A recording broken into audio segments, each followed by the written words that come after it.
Lace Crater is a feature film that kind of straddles the line between like horror vibes and like kind of a relationship movie, something more talky and cerebral. I remember I was watching this movie called Begotten. It's like this really low budget, like 16mm horror movie from I think like the late 80s or the early 90s or something by this guy named E. Elias Merengue.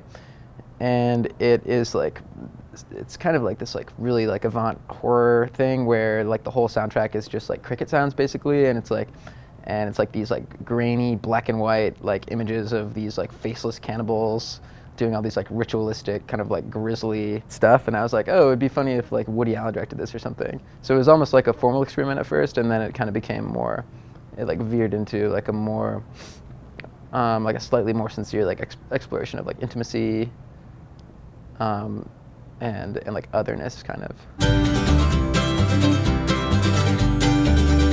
Like when you're making short films, there's almost this expectation that everything's like really tight and really really consumable. And with features, you kind of have a little bit more leeway to explore territories that are maybe more more challenging. The features are definitely way harder. There's more there's a lot more like infrastructure required. There's more money going on. The shoot's a lot longer. It's a lot more of like an endurance test.